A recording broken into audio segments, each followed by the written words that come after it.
Okay, I'm going to give a quick update on what's happening with the essential agricultural variables for GeoGlam.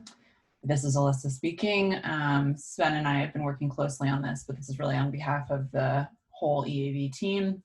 A reminder, the tasks that we took on were a completed database of the variables with their definitions and characterizations and related requirements. So if you recall, the tables in the PowerPoint presentation, and now there's an online Google Excel sheet where all of that has been brought together. And Sven and I have been meeting periodically to reconcile them. There's also a gap evaluation framework per variable. The gap evaluation framework is something that Pierre proposed when we were together in Belgium last year.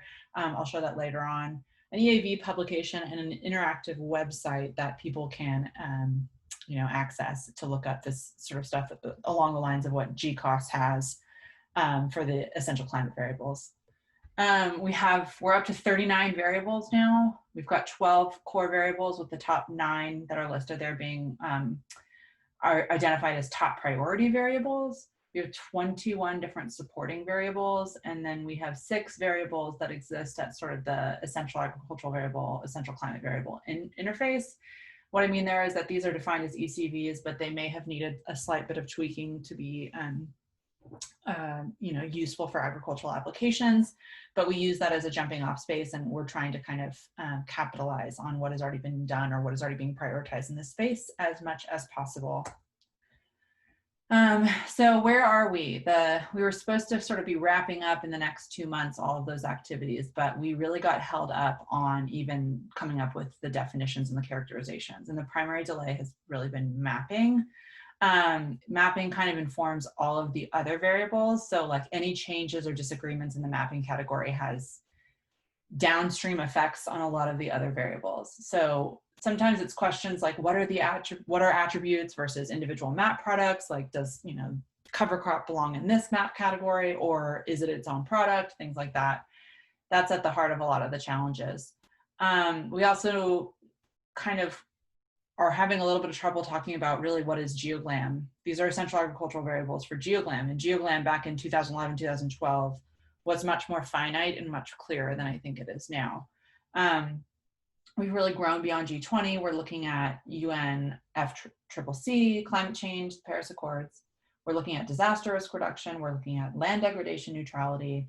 And we're looking at that in particular as it intersects with the United Nations Sustainable Development Goals. And so even if we just define it by those, and then like sort of the big other national and regional policy drivers, like the CAP, for example, we get mission creep pretty quickly. And so it's sometimes difficult to get back down to what the basics of what are needed are.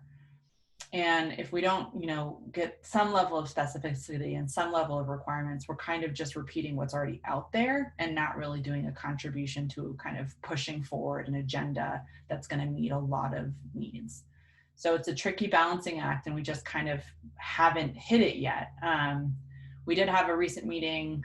Ian and Pierre, Sophie, and I met to talk about some of the agricultural challenges. We decided to throw out the agricultural year mask that was proposed for, I think, more JCAM sites or field level. Like you could talk about the agricultural year on a plot of land or maybe at a hyper-regional level, but we really can't make it work as a continuous map product. So for EAV purposes, we've thrown that topic out.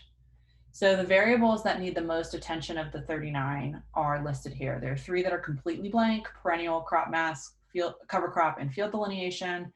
And there are some that have some fields filled in and not others, or the definitions aren't quite consistent with other variables. And those are land management calendar, irrigated crop map, irrigation events timing, and seasonal dynamics of surface water availability.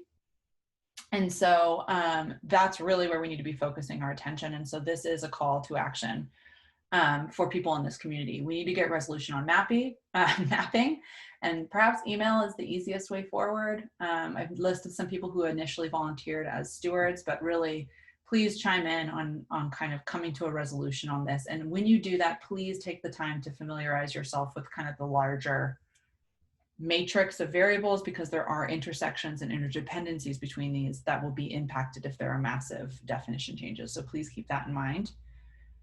And then we also need to get resolution on irrigation and water variables. Ben and Yippe did a very nice job, and some others as well.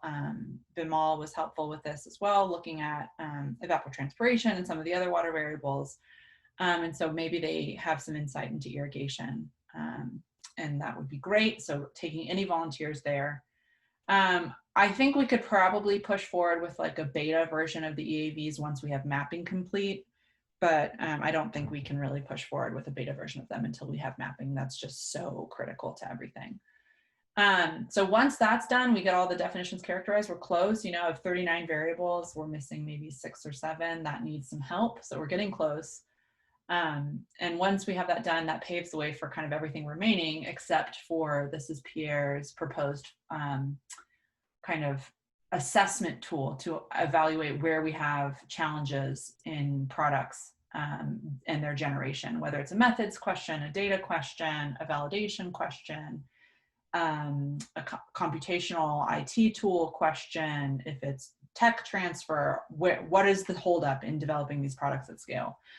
And I think this is incredibly important for us in our research agenda in determining where we invest in capacity development, and also our feedback to the space agencies on new missions. And so this is a very important piece of the puzzle, but considering how challenging it's been for us even to do the definitions, are stewards, EAV stewards, ready to step up and take on this work? And that's a real question I have for you guys. So here's the timeline. I've updated it from the last time we saw it in May. We are now in the green, where the green is. We're fixing the problems identified in the EAV steward sprints in late June and working to reconcile those inconsistencies. Sven and I have done a lot of that already, but like I outlined, we need some help with mapping in particular, and irrigation as well. And then hopefully, you know, we'll have that done if you guys jump into action. It's really waiting on the community. Sven and I think have taken it where we can go with that before we get community consensus. And once that's underway, the big question is, you know, do we have the community momentum to do the gap evaluation framework for each variable to determine what we need to have happen within GeoGLAM's kind of research and capacity development work plan in the future. But once that's ready, in the new year, I can take on the responsibility of drafting an EAV publication for the community. And we can have a future XCOM discussion about a transparent process for endorsing EAVs. And then we'll have to make them consistent with our research agenda and EO requirements table. Again, that's sort of, some of that at least is contingent upon the gap evaluation framework being undertaken. And so, yeah, I would really hope, I know this year has been impossible. It's been impossible for me. And so, you know, not pointing any fingers or anything. But asking an honest question of, you know, do we have the time to do this and how can we get it across the finish line? Thank you. Oh, and the last set of these slides, which I'll share, there's a link to the spreadsheet that has the full Excel table with all the variables filled in.